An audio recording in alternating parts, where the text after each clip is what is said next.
This Torah class is brought to you by TorahAnytime.com. Okay, good morning, Rabbi. We're trying to finish Sefer Ovadia, which is the smallest of all the Trei Asar. It's only one parak, and we are up to Pasuk Yud Aleph. We mentioned Pasuk Yud, and we're speaking about the destruction and the devastation and the annihilation in the future of Edom. We spoke about how Edom originated on the Eva Layarden, and then eventually they moved to Rome, to Italy, and then from there the Christian world and the Western world is considered a continuum of Edom and of Esav.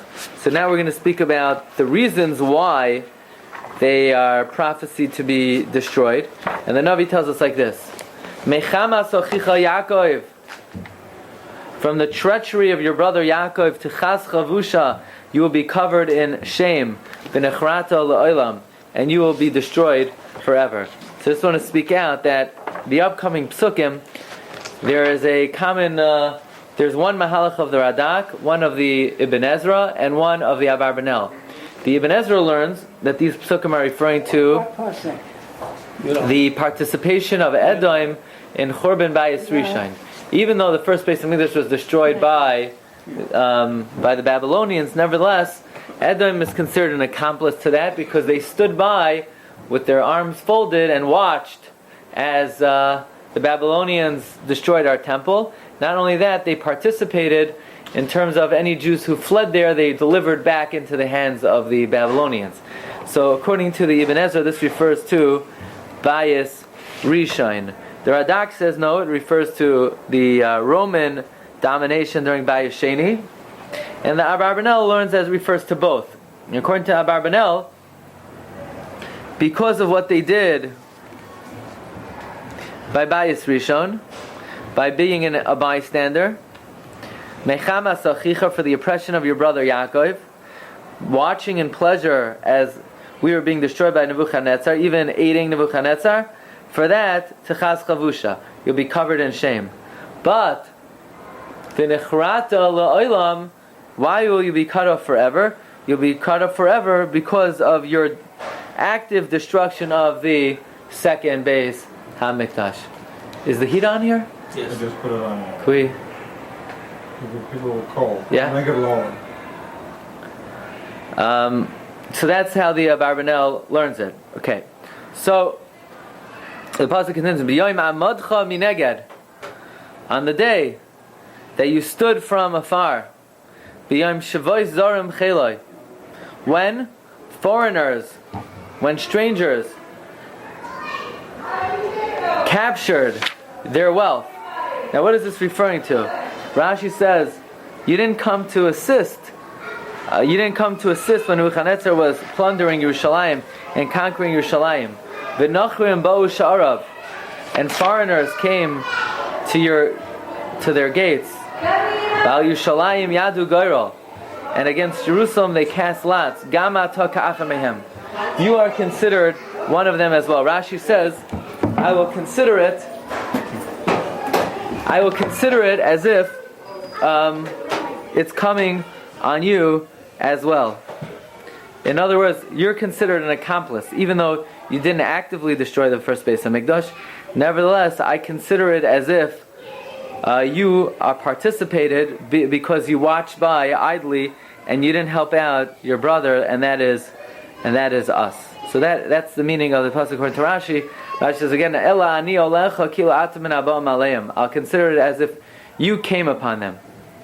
Now, the next psukim have a very interesting vantage point here, and that is, we're going to speak about Edom's oppression of the Jewish people, and it's being done in a very poetic format, as if we're addressing, as if we're speaking to Edom before they committed their acts of impropriety, and we're warning them, no, don't do it, don't do it, don't do it. So in Pasuk Yud Beis, V'al terev v'yoim achicha v'yoim nachroi.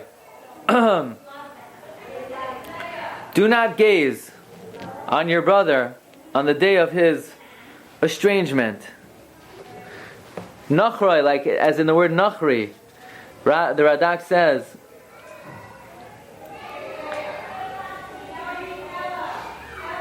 V'yom Nachroi perish Nachroi shenisnaker me'arsei.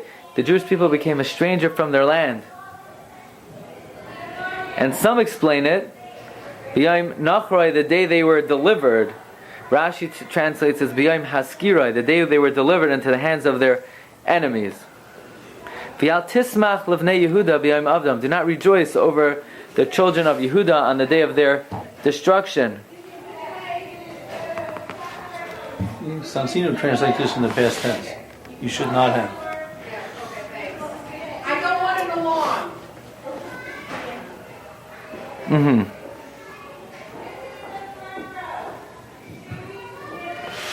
We're translating it. The word tavai literally means in the future. So the Tava says, "Loi hayaroilcha," like you're saying, it was not fitting for you to see the tzara of your brother. It was not v'al tismach levnei Yehuda. It was not fitting for you to rejoice over the children of Yehuda b'yom avdam on the day of their destruction. V'al tagdel picha. You should not have opened your mouth wide in gloating fashion b'yom tzar on their day of distress. You should not have celebrated. So if you take a look in the Radak, Pasuk Yud Beis, the Radak says, Titus and his camp, we know where Edomim, they still lived in Edom. In other words, who destroyed the second Beis HaMikdash? Rome. That's what you would have thought. The Radak says actually Titus himself was Edomi. He was not from Rome. He was from Har Seir. He was from Evil Yarden. Edom constituted Rome and all that. Oh yeah, yes, but they were different entities. They were two different entities, even though Subdivisions of Edom. right, they both come under the same category of Esav or Edom, but technically speaking, Har Seir was Edom proper, and Rome was like the new world, the new Edom. And he said the Radak says most of the armies of Titus were Edomim, and they came from the land of Edom, but they were not the rulers. The rulers was Rome. Now it happens to be that the Radak said, even though Rome ruled, most of the people in Rome came from Edom also. And when Titus set siege on Yerushalayim, the Edomim were very happy.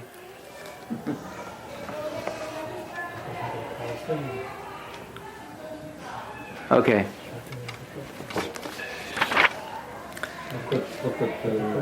Okay, so now the pasuk says, "Al tavoi v'shar ami b'yom edom." You should not have come in the gates of my people on the day of their downfall.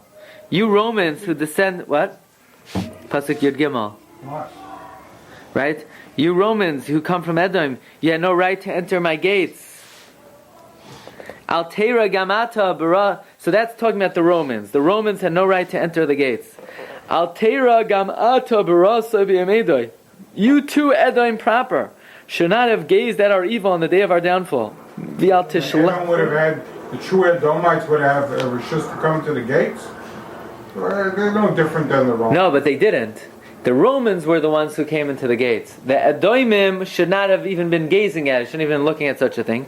And certainly the Edomim, besides the fact that they gazed, like, there's an idea that if somebody's being punished, so if you can't help them, but don't look at it, don't watch it, like the wife of Lot.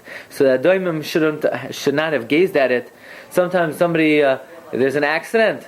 Oh, everybody's looking. No, it's not proper. It's not proper. It's not modest. People say, oh, what's going on? No, don't be interested in what's going on. Something bad happened to somebody. Could you help them? You want to offer them money? Fine. You want to offer them medical care? Fine. Otherwise, don't stop your car. So, well, you're better than them. Be happy that you're okay. That's like, that's midah tova. So, but bad enough that Edom didn't refrain from gazing, but they also plundered themselves. They should not have sent out their armies. They should not have sent out to extend their hands at the wealth of the Jewish people on their day of misfortune. They should not The have. Romans allowed them to do that, or the Babylonians allowed them to do that? You would think they would want to keep all the spoils for themselves. Well, they were the same nation, so. V'altamid ala perak lahachver says Plitav, you should not have stood by the crossroads to cut off their fugitives. So when the Jews were running away, the Edomim stood by the crossroads where the paths converge to capture any Jews and to deliver them into the hands of their enemies. V'altasker sridav v'yam sarah, you should not have delivered their fugitives and their remnants of the Jewish people on the day of distress. So the Navi says, because of all of this that you did, you should know that even though it seems a long way away, Ki karov yom Hashem, the day of God is close. Al kol hagoyim, against all the nations. In other words, you should have refrained, Edom, from your evil ways, because the day of Hashem is coming, and He's going to exact retribution from all the nations. And the Abarbanel says the following. I'm going to give you a sheet soon. It says Ki Karov Yom Hashem, right? That means it's coming in the near term? It's coming close. So we're waiting a long time. So the Radak says, even though it's a long time away from the day of the prophecy, if God said it's going to happen, it's happening. It's guaranteed. Karav, in other words, time is relative. Time is relative. Rabbi Yonah writes, even if a person will live 1,000 years, the end of 1,000 years, they'll look back. So what happened? Where did it go? Where did it go? But it's in other words, Karov is an expression of guarantee. Take it to the bank. And the Barbanel says this pasuk means that Edom should not have did what they did. Why? Because Hashem is going to repay them. Ki kamoisha haragta taharoig. Actually, I'm going to give you a sheet. You'll be able to see it for yourself. Here is. Pass it down quick.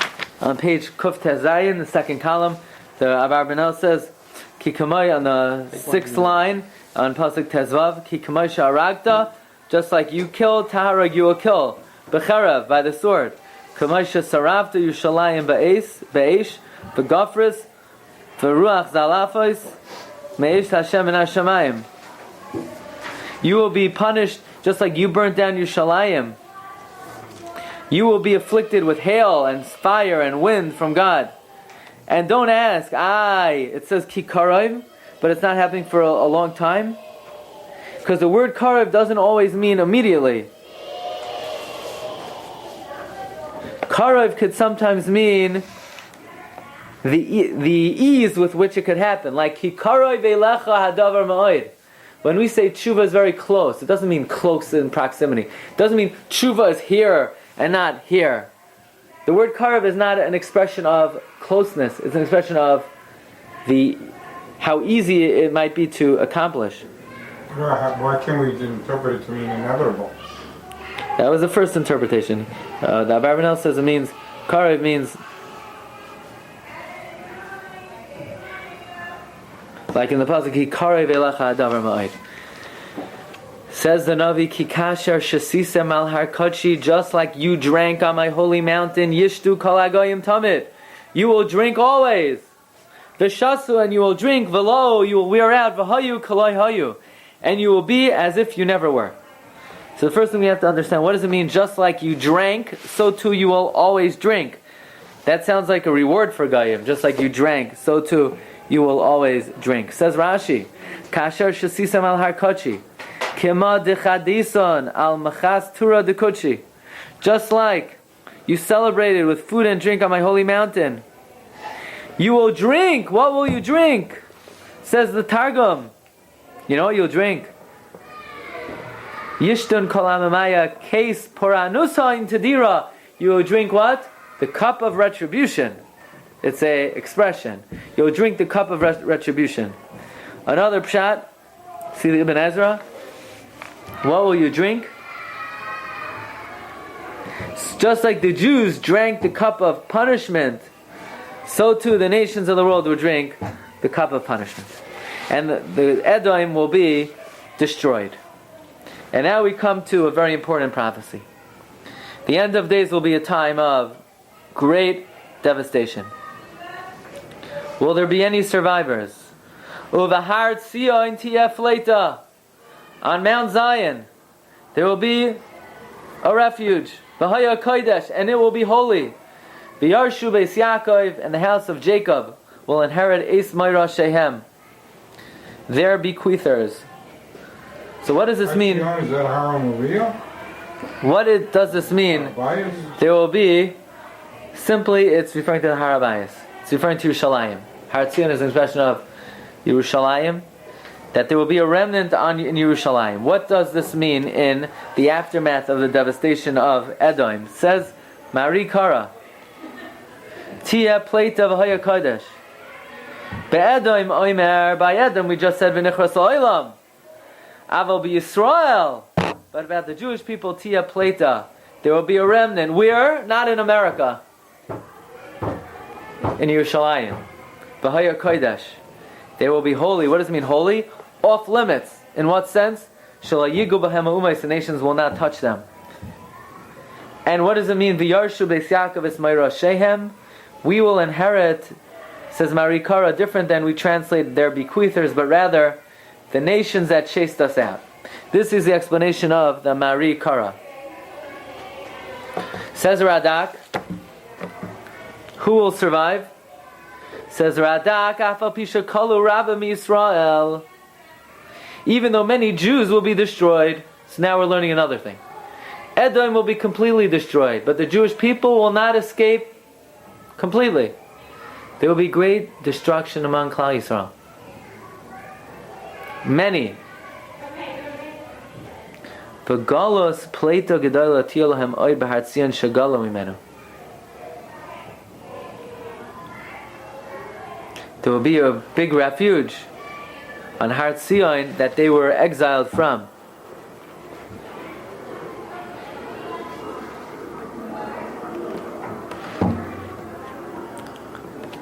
See the Ibn Ezra. Uva Har Tzion.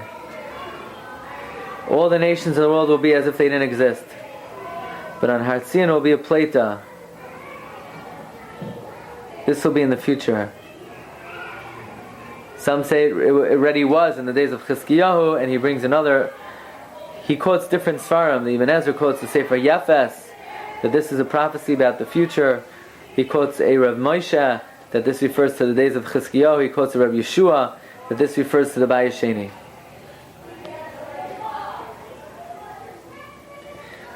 In fact, in the 30s, the Chafetz Chaim had some type of vision, and he was very frightened, and he told his Talmidim about a terrible devastation and destruction that will happen to the Jewish people, seemingly referring to the Holocaust. And they asked him, and what will be with Klal Yisrael? And the Chafetz Chaim said, don't worry, Uvahar Tzion tiyeh pleita, that the Jews, there will be survivors in Eretz Yisrael. So now the Navi continues, V'haya beis Yaakov eish. The house of Yaakov, the house of Jacob, will be fire. Uveis Yosef lahava, and the house of Yosef will be a flame. Uveis Esav lakash, and the house of Esav will be straw. V'dolku v'hem, and Esav will be ignited, v'achalam, and will be consumed. V'lo yiyeh sarid leveis Esav. There will be no remnant of the house of Esav, ki Hashem diber, for God has spoken. So here we're learning that Yaakov Avinu is likened to fire, and Yosef is likened to the flame, and Esav is likened to the straw. We actually had in last week's Parsha that as soon as who was born? So as soon as Yosef was born, Yaakov returns back to face Esav. Why then? Because until Esav is born, there's no antidote to Esav. Until Yosef is born, there's no antidote, thank you, to Esav. Once Yosef is born, so now Yaakov was ready to face Esav. In fact, we have a tradition that Mashiach ben Yosef will take us out of Galos Edom. Yosef is the antidote to Edom. Yosef is likened to a shar. Esav is likened to a shar. That's why Yaakov Avinu sends a message to Esav, Hayya li shar, I already have the shar. There's nothing you could do against me. So I was just thinking that it's possible in this week's Parsha, when the brothers want to sell Yosef, interestingly, Yosef is the antidote to Esav. But Yosef is not the antidote to Yishmael. Yosef does not have dominion over Yishmael. Yosef has dominion over Esav. That's why when the brothers want to sell Yosef, they know who they're going to have to sell him to. Yishmael. Yishmaelim. Because Yosef is the shar, but Yishmael is the chamor. Yosef doesn't have shlita over Yishmael. Okay. And they will be ignited, they will be consumed,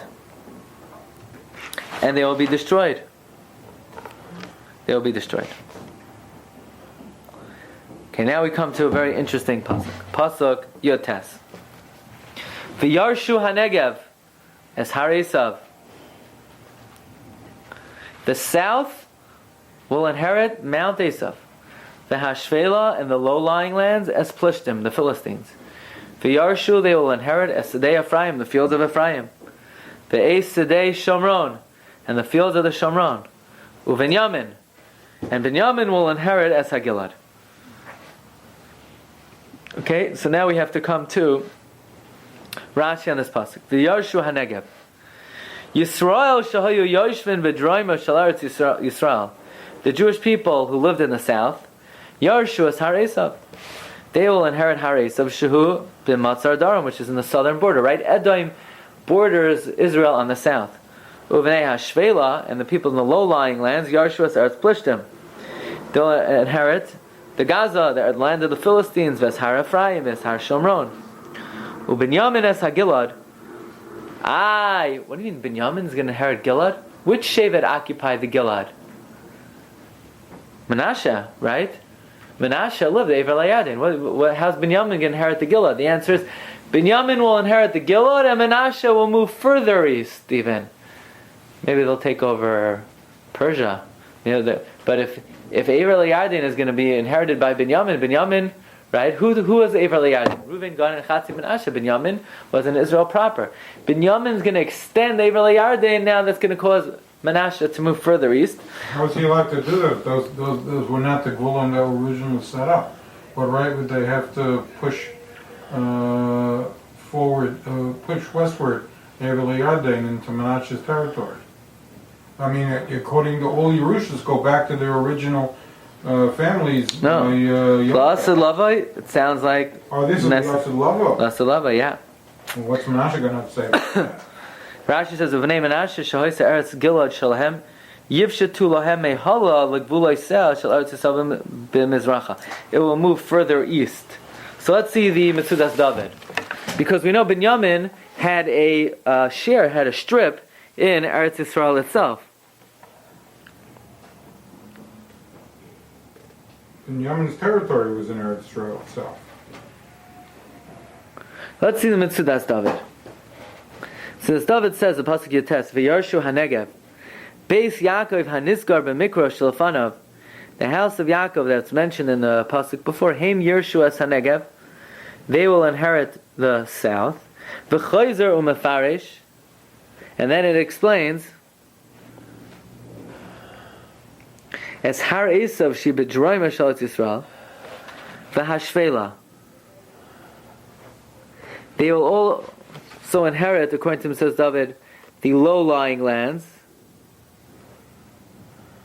which is the Plishtim, and the stay Ephraim, because in the times of Yeshua, they did not inherit only Har Ephraim. Interesting, they did not inherit the mountain of Ephraim, only the fields of Ephraim. And they could not inherit the low-lying lands. But now they're going to inherit not only the mountain, but the low-lying lands.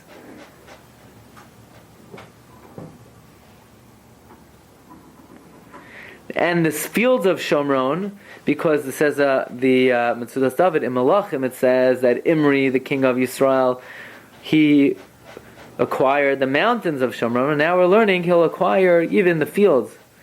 And Binyamin will conquer the Gilad. It says Metzudas, he will inherit the land of Gilad. And in parentheses, he brings down Vizel Milvad Chilek Rutsu Haniten Loi Be'eretz Yisrael Be'ever HaYarden HaMaravi. Aside from their land in Israel proper, like it says at the end of Yechezkel, B'nei Menashe Yoshua Gilad Yamdo Anachlas Be'ever HaYarden HaMaravi Yu HaYoshim. So this means that the Menashe will go further east.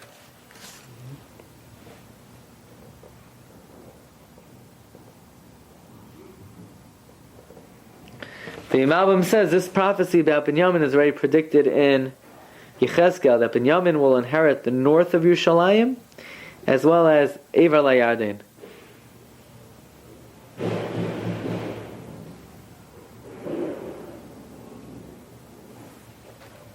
Okay, now we come to one of the most interesting psukim we've come across in all of our learning of Navi. V'golos hachel hazeh.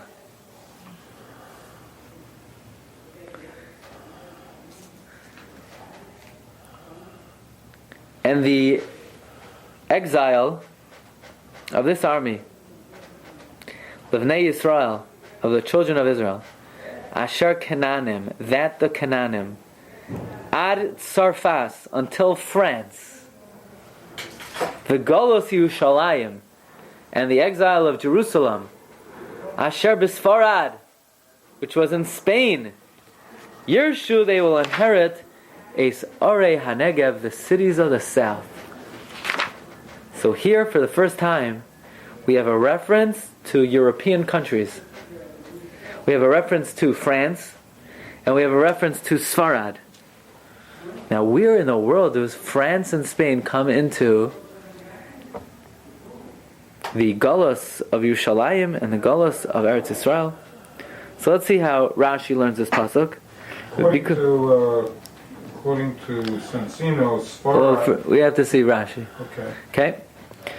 Rashi says, "V'golos hachel hazeh, Targum Yonasan Amahadein."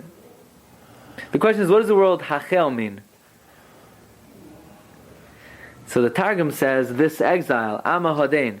Targum Yonasan Amahadein, hachel lashon chayil, army, kamay vayova Yerushalayim b'chayil kaved de Rav Shakeh.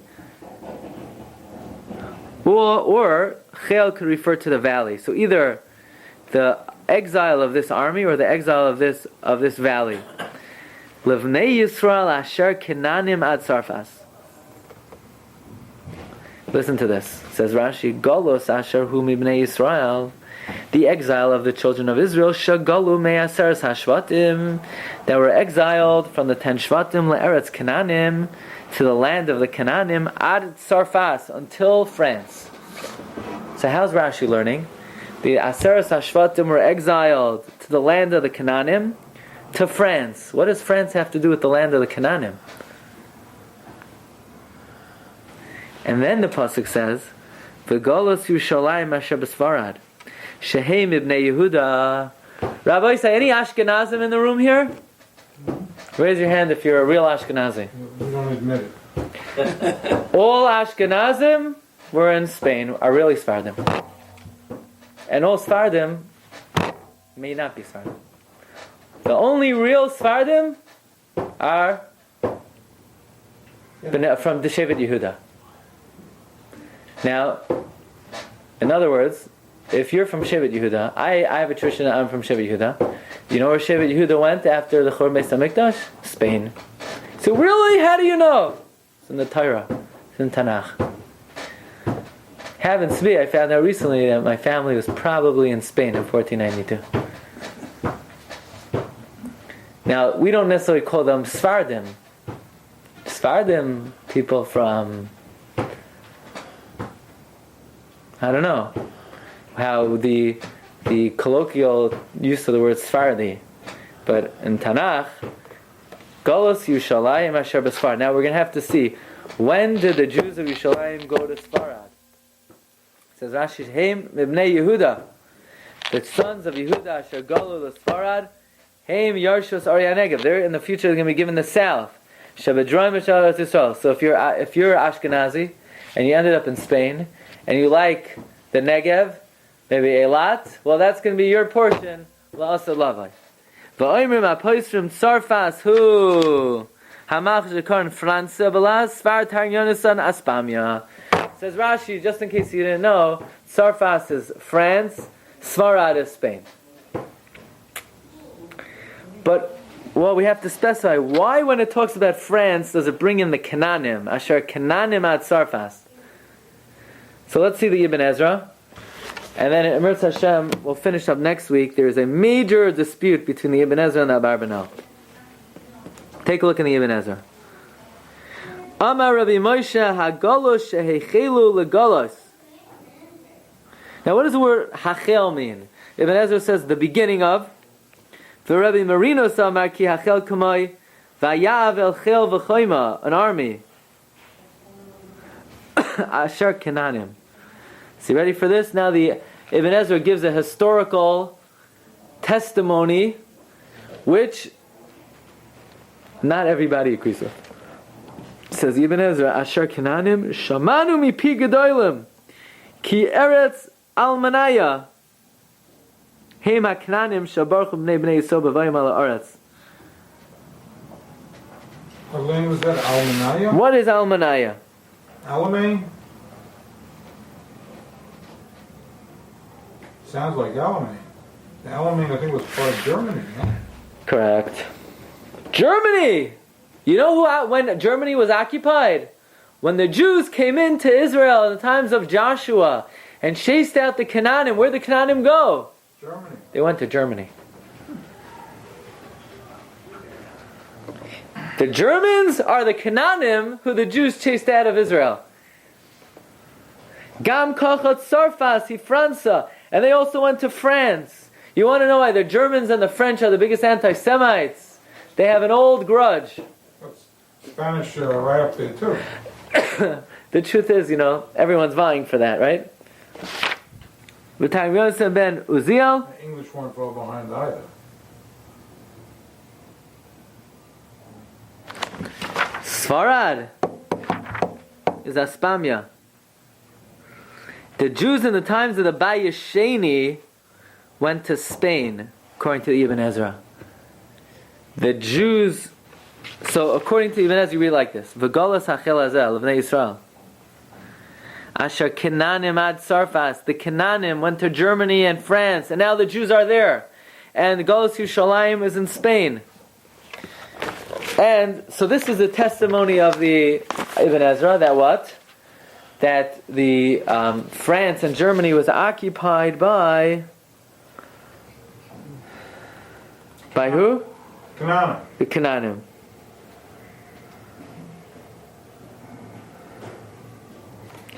Says the Abarbanel that the Radak also says this. Take a look in the Radak. Asher Kenanim, Kolaimar Asher Galu, V'hem Am Kenanim Atzar. Says Abarbanel, Eidu Shekerhu. This is a fabrication, it's not true. Kenanim never went to Germany, they never went to France. And that, Machlokes, we'll see Mr. Hashem next time. Okay? You've just experienced another Torah class brought to you by TorahAnytime.com.